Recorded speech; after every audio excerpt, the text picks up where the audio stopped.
জাতিসংঘ সদর দপ্তরের করিডোর। সাধারণত যেখানে কূটনৈতিক ভাষা হয় শান্ত, সেখানে এবার বইছে উত্তপ্ত বাতাস। একটি নাম, একটি পদ, আর দুই পরাশক্তির চরম বিরোধিতা। এনপিটি বা পারমাণবিক অস্ত্র বিস্তার রোধ চুক্তির পর্যালোচনা সম্মেলন, যে মঞ্চে হওয়ার কথা ছিল পারমাণবিক নিরস্ত্রীকরণের পরিকল্পনা, সেখানে এখন এক রহস্যময় নীরবতা আর চাপা উত্তেজনা। বিশ্বের পারমাণবিক মারণাস্ত্র নিয়ন্ত্রণের শেষ প্রাচীর হিসেবে পরিচিত এই এনপিটি, আর সেই সম্মেলনের সহসভাপতি হিসেবে নির্বাচিত হয়েছে ইরান। ঠিক এই বিন্দু থেকেই শুরু হয়েছে এক অদ্ভুত দ্বৈরথ।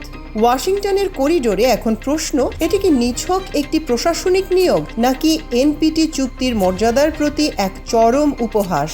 যুক্তরাষ্ট্রের দাবি অত্যন্ত পরিষ্কার এবং তীক্ষ্ণ। তাদের ভাষ্যমতে তেহরান তাদের পারমাণবিক দায়বদ্ধতা থেকে মাইল দূরে অবস্থান করছে। আন্তর্জাতিক পরমাণু শক্তি সংস্থা IAEA এর সঙ্গে পূর্ণ সহযোগিতা না করার অভিযোগ ওয়াশিংটনের তরফ থেকে। মার্কিন মুখপাত্রের কণ্ঠে এখন প্রতিধ্বনিত হচ্ছে এক গভীর সন্দেহ। তাদের চোখে এই নিয়োগ কি কোনো বৃহত্তর ষড়যন্ত্রের অংশ, নাকি আন্তর্জাতিক ব্যবস্থার ভেতরেই কোনো ফাটল ধরেছে? তবে তেহরানের অন্দরমহল থেকে ভেসে আসছে ভিন্ন সুর। তারা কি এই অভিযোগ মেনে নিয়েছে? না, বরং তারা পাল্টা তোপ দেগেছে।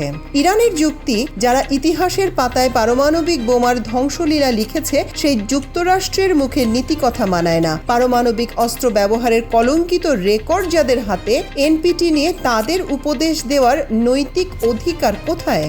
তেহরান বলছে তারা শুধু একটি পদে বসেনি, তারা প্রমাণ করেছে ক্ষমতার ভারসাম্য এখন আর একপাক্ষিক নয়।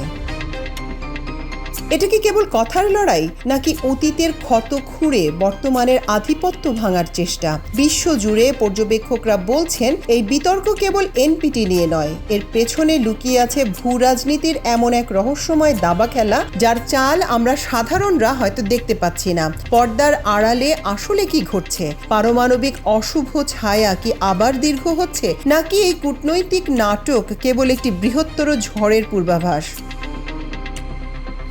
বিশ্বমঞ্চে উত্তেজনার পারদ এখন তুঙ্গে। ইরান যুক্তরাষ্ট্রের এই দূরপাল্লার অবিশ্বাসের লড়াই কত দূর গড়াবে?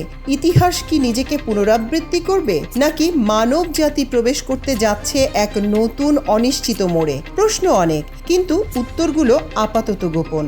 রহস্য কেবলই বাড়ছে। পরবর্তী পদক্ষেপ কি?